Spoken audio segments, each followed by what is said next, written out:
Namaskar. Let's move on to exercise number 1.3. First question. Prove that root 5 is irrational number. हमको prove करना है कि root 5 एक irrational number है. So how we are going to prove that? First we have to know that what are rational numbers and what are irrational numbers. Rational number कौन से होते हैं और इरेशनल नंबर कौन से होते हैं. हमको रूट 5 को इरेशनल नंबर प्रूव करना है. और जो रैशनल नंबर होते हैं अगर हमको वो पता चल जाए कौन से होते हैं तो उसके अलावा जो है वो इरेशनल नंबर है. ये बात तो पक्की है. तो रैशनल नंबर कौन से होते हैं पहले वो देखो साइड में, रिवीजन 9th क्लास की. रैशनल नंबर वो होते हैं जिनको हम P अपॉन Q की फॉर्म में लिख सकें, यानी कि अपॉन में करके लिख सकें ऐसे P/Q की फॉर्म में. वो रैशनल नंबर होते हैं. इसमें दो चीजें हैं. पहली तो ये कि P और Q आपस में को प्राइम होने चाहिए. को प्राइम किसको कहते हैं? जो आपस में कटे ना, एक टेबल में ना आए. ठीक है, जिनका एलसीएम 1 हो, ऐसे भी कह सकते हैं. फिर Q 0 के बराबर नहीं होना चाहिए, यानी कि जो नीचे वाला है डिनोमिनेटर इट कांट बी 0, वो 0 नहीं हो सकता. तो ये दो चीजें हों और हम किसी को P अपॉन Q की फॉर्म में लिख सकें तो वो रैशनल नंबर होता है. ये रैशनल नंबर की पहचान है. अब हमको ये प्रूव करना है कि रूट 5 जो है वो इररेशनल नंबर है, यानी कि रैशनल नंबर की क्या दो पहचान थी? एक तो Q 0 ना हो और दूसरा P और Q को प्राइम हो. को प्राइम का मतलब कि वो एक टेबल में ना आए या फिर उनका एलसीएम 1 हो. चलो देखो भाई कैसे करना है. हर एक में अगर ऐसा आए तो यही स्टेप्स फॉलो होंगे जो मैं आपको अभी करके दिखा रहा हूँ. रूट 5 इररेशनल नंबर है, ये कैसे प्रूव करना है? सबसे पहले हम मान लेंगे कि रूट 5 रैशनल नंबर है, यानी कि हम उल्टा मान लेंगे. इन्होंने इररेशनल बोला है, हम ये मान लेंगे कि वो रैशनल है.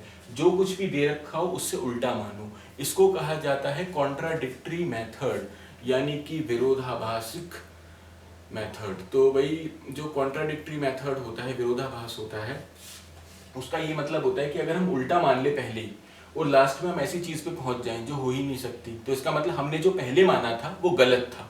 तो वो गलत था तो सही कौन सा है? वो जो क्वेश्चन में दे रखा है, क्योंकि वो उल्टा है उसके. समझ आ गया? एक बार दोबारा सुनो. हमने जो माना था वो उल्टा माना था पहले ही शुरू में. फिर क्वेश्चन सॉल्व करते करते हम ऐसी चीज पे पहुंच गए जो हमें पता है कि नहीं हो सकती. तो वो नहीं हो सकती तो इसका मतलब हमने जो शुरू में माना था वो गलत था. तो सही क्या था? वो जो क्वेश्चन में दे रखा है, क्योंकि जो हमने माना था वो उसका उल्टा है. ठीक है, तो फर्स्ट लिखेंगे let root 5 is a rational number. Root 5 क्या है? Rational number. अगर ये रैशनल नंबर है तो इसको हम अपॉन में लिख सकते हैं. हाँ जी, बिल्कुल लिख सकते हैं. So it can be written as A/B. A upon B की फॉर्म में हम इसको लिख सकते हैं. और आगे क्या लिख सकते हैं? Where A and B are coprime. A और B क्या होनी चाहिए? को प्राइम होनी चाहिए, यानी कि A और B एक टेबल में नहीं आनी चाहिए किसी भी. इनका कोई भी सेम फैक्टर नहीं होना चाहिए. तो ये अगर हमने लिखा है तो इस बात का क्या मतलब है? Root 5 equals to A upon B. यही मतलब है इसका. हाँ जी. अब B को वहां ले जाएंगे तो root 5 B equal to A, ये हो गया. हाँ जी, हर एक में स्टेप्स ध्यान से देखना, यही चलेगा. फिर यहाँ पे लिखेंगे स्क्वायरिंग बोथ साइड. दोनों तरफ स्क्वायर कर देंगे, इधर भी तो कोई फर्क नहीं पड़ेगा, कोई प्रभाव नहीं पड़ेगा अगर इक्वल टू के दोनों तरफ स्क्वायर लगा दिए तो. क्यों लगाते हैं स्क्वायर? जिससे 5 का रूट हट जाए. तो हमने स्क्वायर लगाया. Root 5B square equal to A square. Root 5 का हट के 5 हो गया, B के ऊपर स्क्वायर आ गया, A के ऊपर भी स्क्वायर आ गया. दोनों के ऊपर स्क्वायर आ गया. हाँ जी, दोनों के ऊपर स्क्वायर आ गया. अब क्या करेंगे?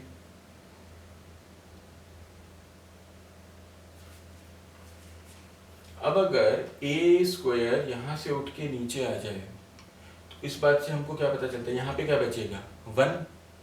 1 बचेगा. हाँ,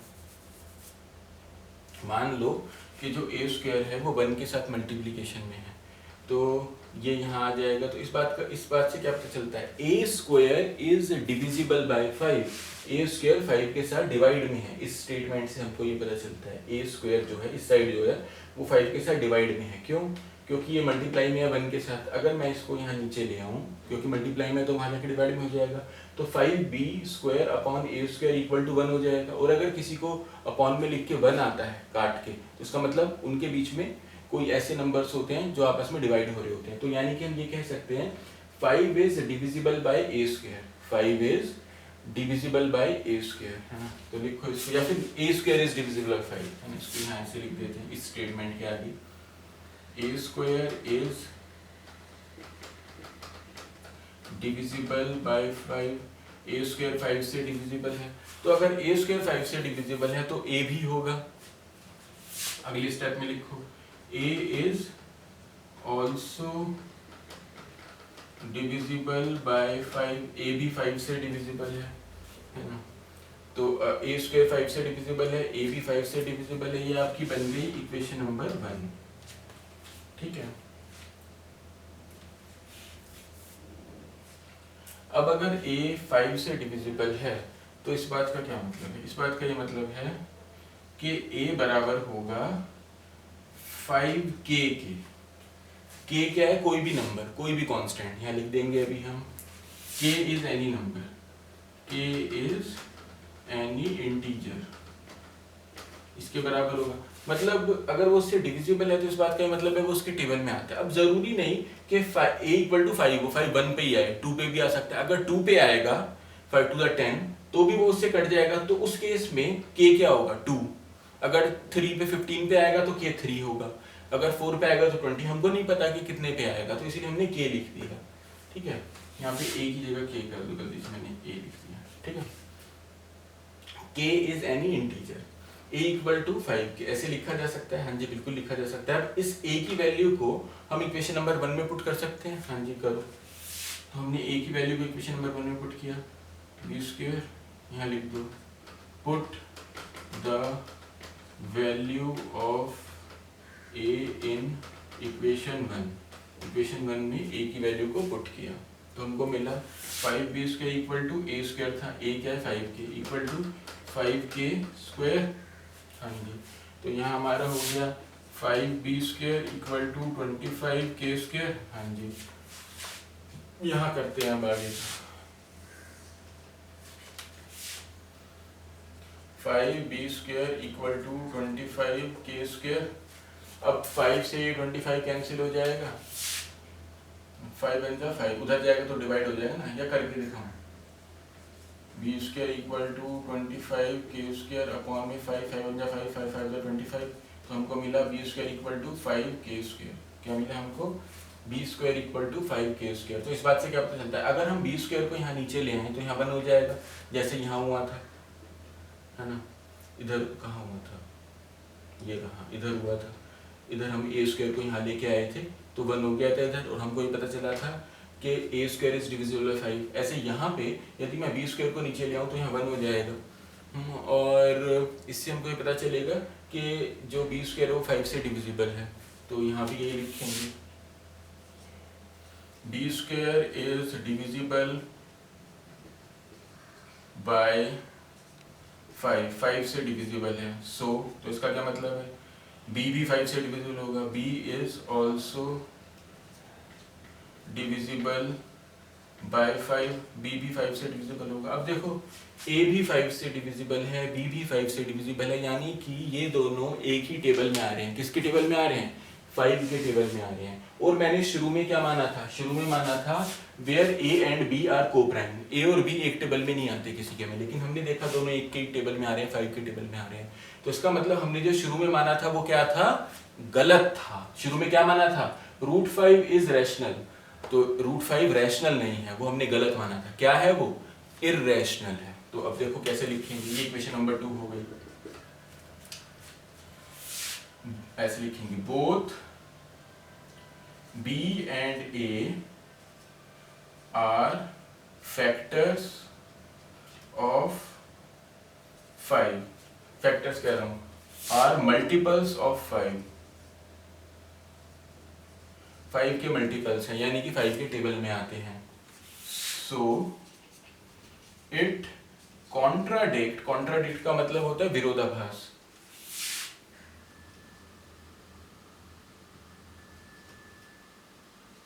द फैक्ट दैट, ये विरोधाभास क्रिएट करता है उस फैक्ट के साथ, विच वी एज्यूम अर्लियर, जो हमने पहले माना था। सो √5 is irrational number.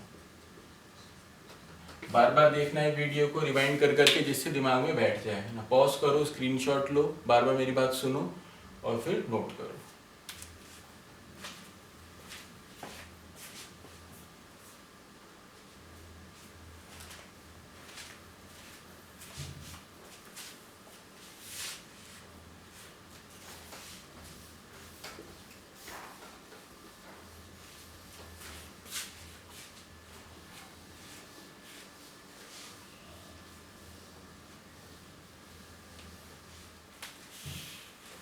Next question,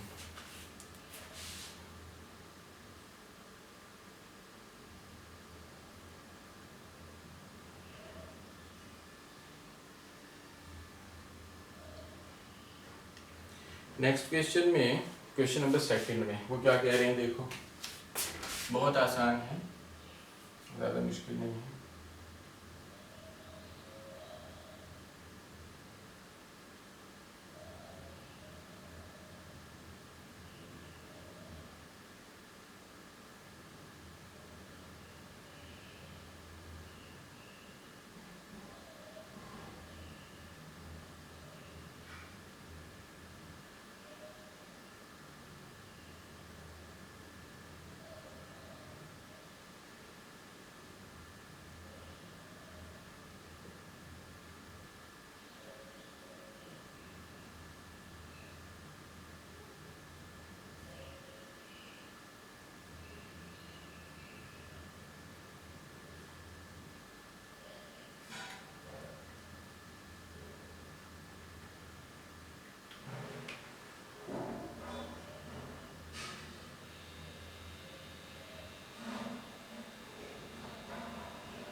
क्या कह रहे हैं ये, प्रूव दैट, हमको प्रूव करना है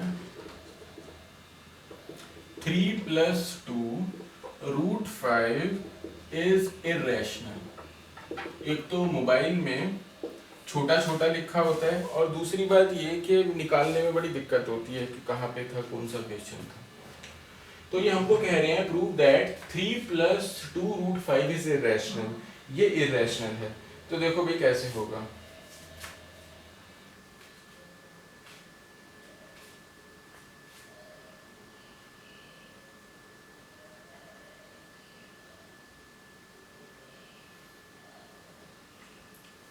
सबसे पहले आप लोगों को ये बात मालूम है कि √5 इररेशनल नंबर है। इससे प्रीवियस वाले क्वेश्चन में हम ये प्रूव कर चुके हैं।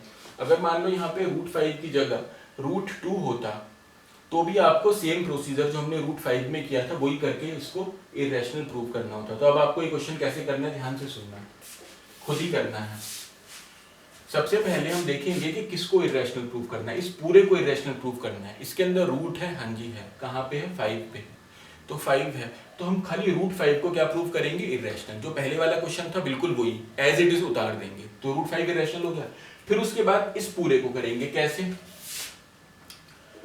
ऐसे लिखेंगे। फिर सेकंड पार्ट, तो फर्स्ट पार्ट तो मैं फर्स्ट क्वेश्चन में करा ही चुका हूं इसका, सेकंड पार्ट कर रहे हैं।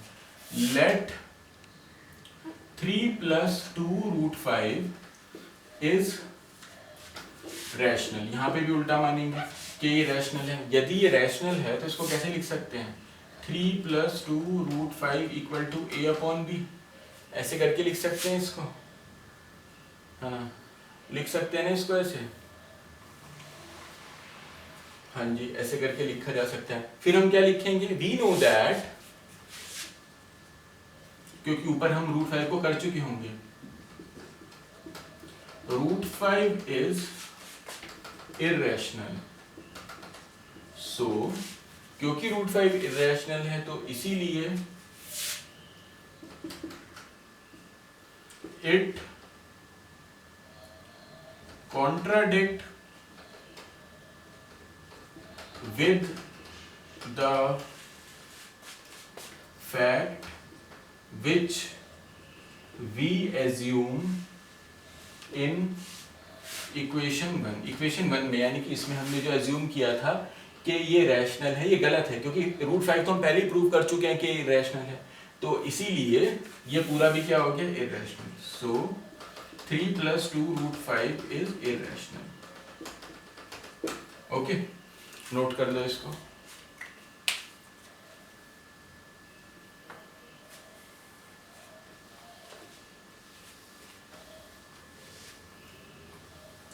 क्वेश्चन नंबर 3, क्वेश्चन नंबर 3 में वो क्या कह रहे हैं,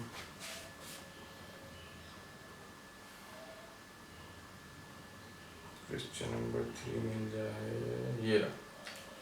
prove that the following are irrational numbers. हमको प्रूव करना है कि ये सारे इर्रेशनल नंबर्स हैं। बेहद सिंपल, ये सब आप घर पे करेंगे। देखो क्वेश्चन नंबर 3 में फर्स्ट पार्ट है 1/√2 को आपको इर्रेशनल प्रूव करना है। इसको क्या मान लेंगे, a/b, रेसिप्रोकल कर दो तो क्या हो जाएगा हमारे पास, ये √2 पर आ जाएगा, अपॉन में 1 आ जाएगा और इक्वल टू b/a आ जाएगा। तो जो क्वेश्चन नंबर 1 में हमने √5 का किया था बिल्कुल सेम वैसे ही चलेगा, बस a की जगह पे b आएगा, b की जगह पे a आएगा। समझ आ गया, ठीक है। बाकी सारा वैसे ही चलेगा, और ये √2/1 को हम खाली √2 भी लिख सकते हैं। तो अब ये बिल्कुल वैसा ही हो गया है, बस a की जगह पे b है, b की जगह पे a है। सिंपल, वैसे ही होगा, एक बार करके दिखाना, ठीक है। इसीलिए मैं कह रहा था क्वेश्चन नंबर 1 को बार बार देखो, सारे वैसे ही होंगे। अब है सेकंड क्वेश्चन में वो कह रहे हैं 7√5। 7√5 का क्या मतलब है, 7 × √5। तो यहाँ पे हम क्या करेंगे, यहाँ पे भी बिल्कुल सेम वही प्रोसीजर रहेगा।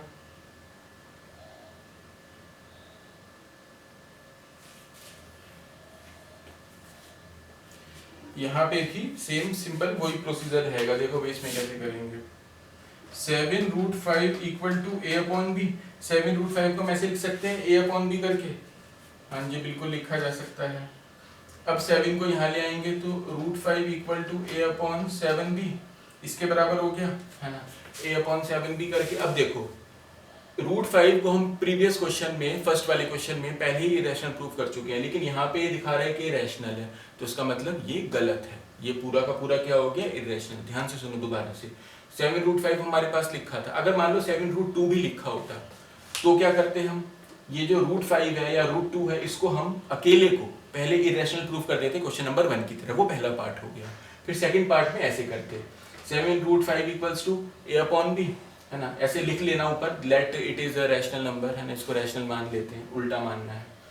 फिर 7 5 के साथ मल्टीप्लाई में था, वहां जाके डिवाइड में हो गया, तो हमको मिला √5 = a/7b।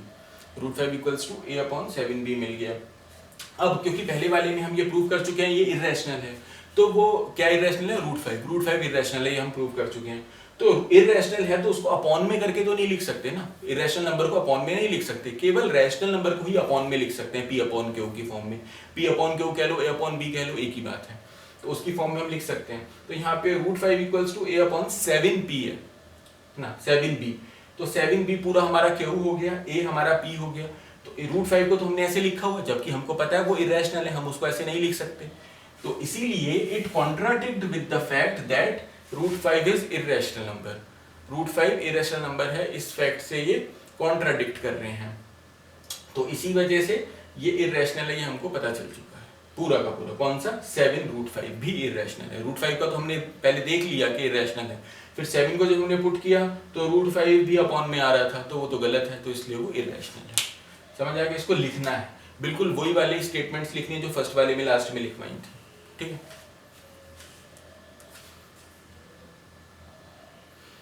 फिर उसके बाद थर्ड क्वेश्चन, इसका थर्ड पार्ट में है 6 + √2। जो बच्चा बार बार सुनेगा वीडियो को वो बच्चा ज्यादा अच्छे से कर पाएगा, जो बच्चा नहीं सुनेगा वो उठपटांगी करेगा, इसलिए बार बार सुननी है। आप लोग उसको डाउनलोड कर लिया करो। डाउनलोड करने के बाद बार बार नेट यूज़ करने की ज़रूरत नहीं होती है, एक बार बस डाउनलोड हो जाए वीडियो, फिर उसके बाद आप उसको बार बार सुन सकते हो। एक बार बस नेट पे देख लिया करो, लेकिन डाउनलोड होने के बाद उसकी क्वालिटी ख़राब हो जाती है, इस बात का ध्यान रखना। या तो आप अच्छी क्वालिटी में लोड करो, और अगर अच्छी में नहीं करते हो तो खाली स्क्रीनशॉट्स ले लो जो क्वेश्चंस किए हैं उसके, और बस फिर सुनते रहो आराम से। ख़राब क्वालिटी में आवाज़ तो सेम ही आती है, तो सुनते रहो जो जो मैंने बोला है, तो आप सुनते रहोगे और स्क्रीनशॉट्स को देखते रहोगे तो अच्छे से हो जाएगा। रिपीट करने के लिए है वो, बाकी देखना तो एक बार दो बार तो कंपलसरी है ही है। तो 6 प्लस √2, अब ये जो √2 यहाँ पे दे रखा है, इसको उसी वाले मेथड से जो हमने √5 में किया था इरेशनल प्रूव कर देंगे, फिर उसके बाद इसको साथ में करके लिखेंगे, है ना, वैसे जैसे पहले किया था। लेट ये इरेशनल है तो 6 plus √2 equal to p upon q हो गया। √2 equal to p upon q की जगह ए अपॉन बी भी लिख सकते हैं, कोई फर्क नहीं पड़ता। ए अपॉन बी -6, वो माइनस वहाँ जाके 6 उसका हो गया। अब इसको एलसीएम वगैरह लेके करेंगे तो हमको मिलेगा a - 6b इक्वल टू √2। अब √2 यहाँ पे देखो अपॉन में आ रहा है, a - 6b अपॉन b, तो इसका मतलब ये अपॉन में तो आ ही नहीं सकता। क्यों? क्योंकि हमको पता है कि जो √2 है वो इरेशनल नंबर है, हम वो पहले प्रूव कर चुके हैं। तो वो इरेशनल है, वो अपॉन में आ रहा है, तो it contradictory with the fact that ये इरेशनल नंबर है। इसका मतलब हमने जो शुरू में माना था कि ये भी रैशनल है, तो वो गलत है, वो रैशनल नहीं है, वो इरेशनल है। तो इसीलिए 6 प्लस √2 भी इरेशनल नंबर होगा। ठीक है, हर एक में आपको सबसे पहले देखना रूट वाला कौन सा है, तो सबसे पहले बस उसी को सॉल्व कर लेंगे, बाकी को फिर बाद में मान के चलेंगे, वो तुरंत हो जाएगा। ठीक है,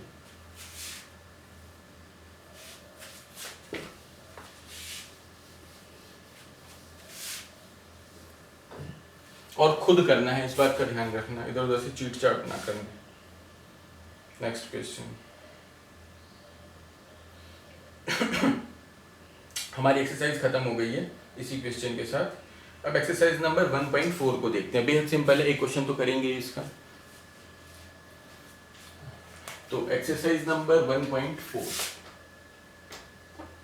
क्वेश्चन नंबर 1, एक्सरसाइज नंबर 1.4 का क्वेश्चन नंबर 1, इसमें ही कह रहे हैं without actually performing the long division, बिना लॉन्ग डिवीजन किए हुए state whether the following rational numbers will be terminating decimal expansion और नॉन टर्मिनेटिंग डेसिमल एक्सपेंशन।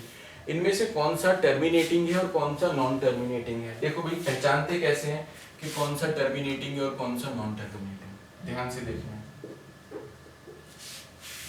ये पूछ रहे हैं कि टर्मिनेटिंग है या नॉन टर्मिनेटिंग। टर्मिनेटिंग और नॉन टर्मिनेटिंग का मतलब क्या होता है वो देख लो, एक एग्जांपल देके बताता हूँ। मान लो मेरे पास लिखा है 1/3, ठीक है, इसको मैं डिवाइड कर रहा हूँ। कैसे करूंगा? 3 को तो बाहर लिखूंगा, 1 को अंदर, ठीक है। अब 3 के टेबल में 1 नहीं आता, तो यहाँ 0 लगा के पॉइंट लगाए, यहाँ 0 लगा ली। 3 3 × 9, फिर से 1, फिर से यहाँ एक 0 लगा के 0, 3 3 × 9, फिर से 1, फिर से यहाँ एक 0 लगा के 3 3 × 9, तो हम देख रहे हैं फिर से 1, ये आगे जाता ही जाएगा। तो मेरे को क्या मिलेगा? 0.3333 आगे तक जाता रहेगा। तो यानी कि ये आगे तक जाता रहेगा, तो इसीलिए ये नॉन टर्मिनेटिंग है, ये खत्म ही नहीं होगा। तो इससे पता चलता है कि कौन सा नॉन टर्मिनेटिंग है और कौन सा नहीं। ये कह रहे हैं इनका पता लगाओ कि नॉन टर्मिनेटिंग है बिना डिवाइड किए। तो बिना डिवाइड किए कैसे पता चलता है वो देखो। जो डिनोमिनेटर है ना, आपको केवल उसका एलसीएम लेना है। क्या लेना है? उसका एलसीएम। अगर उसके एलसीएम में हमको 2 के फैक्टर मिले सारे और 5 के फैक्टर मिले, या फिर इन दोनों के ही फैक्टर मिले, 2 और 5 के, 2 and 5 बोथ, या तो खाली 2 के मिले या खाली 5 के मिले या इन दोनों के मिले, तो हम कह सकते हैं कि ये टर्मिनेटिंग है। क्या है ये? टर्मिनेटिंग, यानी कि खत्म हो सकता है। और यदि इनके अलावा किसी के भी मिले तो वो नॉन टर्मिनेटिंग है, यानी कि खत्म नहीं हो सकता। समझ आया? तो 3 1 2 5, इसका एलसीएम लेके देखो भाई, 3 1 2 5 का क्या हाल है। 5 से जाएगा, 5 6 30, 5 2 10, 5 25, अगेन 5 से जाएगा, अगेन 5 से जाएगा, अगेन 5 से जाएगा। तो क्या है हमारे पास?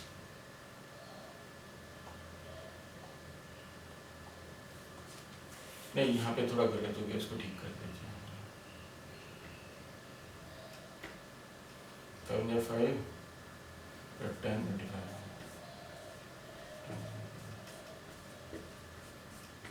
तो क्या है हमारे पास 5 यहाँ पे भी 5 लिख दीजिए 5 तो 5 आया हमारे पास 5 टाइम्स। तो इसको कैसे लिखा जा सकता है 13/5 ऐसे लिख सकते हैं। हाँ सारे के सारे 5 के आ रहे हैं। हाँ 5 इसमें था। हाँ तो ये क्या है टर्मिनेटिंग है, लिख देंगे इट इज टर्मिनेटिंग,